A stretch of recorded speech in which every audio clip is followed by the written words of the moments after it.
श्री परमात्मने नमः। श्री चैतन्य चरित्रावली अध्याय प्रेम की अवस्थाओं का संक्षिप्त परिचय। आगे मोह अत्यंत ही वियोग में अंगों के स्थिर हो जाने से जो एक प्रकार की मूर्छा सी हो जाती है उसे मोह कहते हैं। यह मृत्यु के समीप की दशा है।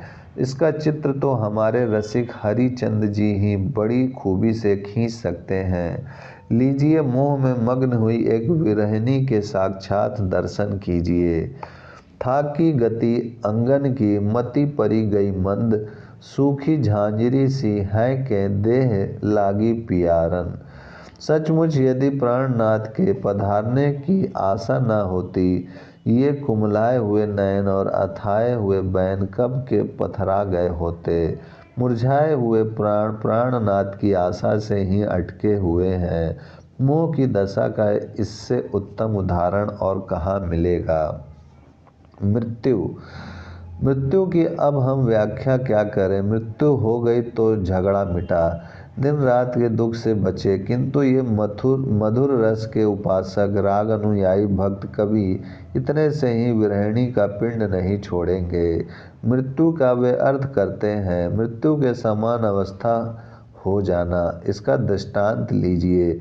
बंगला भाषा के प्रसिद्ध पदकर्ता श्री गोविंद दास जी की अमर वाणी में ही ब्रजवासियों की 10वीं दशा का दर्शन कीजिए। माधव तुहु यव निर्दयो भयेल, मी छही अवधि दिन गणी कत राखब ब्रजवधु जीवन शैल। कोई धर नितल, कोई यमुना जल, कोई लुटई निकुंज।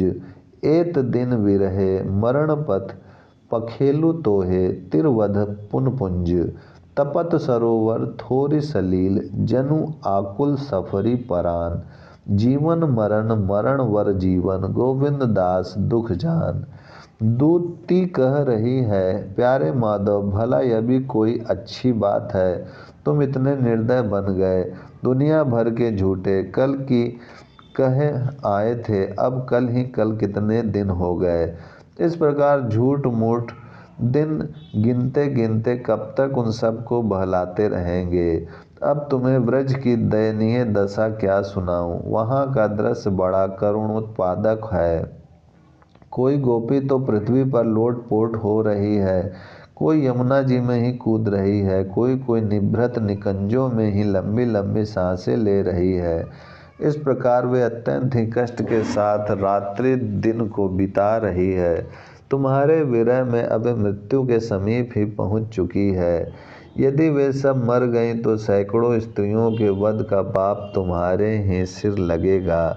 उनकी दशा ठीक उन मछलियों की सी है जो थोड़े जल वाले गड्ढे में पड़ी हों और सूर्य उस गड्ढे के सब जल को सोख चुका हो। वे जिस प्रकार थोड़ी सी कीच में सूर्य की तीक्ष्ण किरणों से तड़पती रहती हैं, उसी प्रकार वे तुम्हारे विरह में तड़प रही हैं। यह जीते हुए ही मरण है, यही नहीं किंतु इस जीवन से तो मरण ही लाख दर्जे अच्छा। गोविंद दास कहते हैं, उनके दुख को ऐसा ही समझो। नियम अनुसार तो यहाँ विरह का अंत हो जाना चाहिए था, किंतु वैष्णव कवि मृत्यु के बाद भी फिर उसे होश में लाते हैं और फिर मृत्यु से आगे भी बढ़ते हैं। राग मार्गीय ग्रंथों में इससे आगे के भावों का वर्णन है। अनुराग को शुक्ल पक्ष के चंद्रमा के समान प्रति क्षण वर्धमान प्रवर्धनशील कहा गया है। अनुराग हृदय में बढ़ते बढ़ते जब सीमा के समीप तक पहुंच जाता है तो उसे ही भाव कहते हैं। वैष्णवगण इसी अवस्था को प्रेम का श्री गणेश कहते हैं। जब भाव परम सीमा तक पहुंचता है तो उसका नाम महाभाव होता है। महाभाव के भी ऋण महाभाव और अधिऋण महाभाव दो भेद बताए गए हैं। अधिऋण महाभाव के भी मोदन और मादन दो रूप कहे हैं।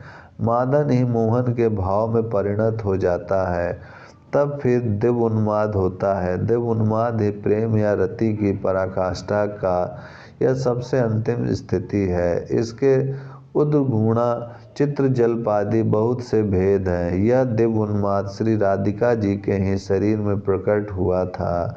दिव्योन्माद अवस्था में कैसी दशा होती है, इस बात का अनुमान श्रीमद्भागवत के युक्त श्लोक से कुछ लगाया जा सकता है। इस श्लोक में श्री कृष्ण के श्रवण कीर्तन का ही जिसने व्रत ले रखा है, ऐसा पुरुष अपने श्री कृष्ण के नाम संकीर्तन से उनमें अनुरक्त एवं विहल चित होकर संसारी लोगों की कुछ भी परवाह ना करता हुआ कभी तो जोर जोर से हंसता है, कभी रोता है, कभी चिल्लाता है, कभी गाता है और कभी पागल के समान नाचने लगता है। इस श्लोक में रैती और रोदिति ये दो क्रियाएं साथ दी हैं। इससे खूब जोरों से ठा मारकर रोना ही अभिव्यंजित होता है।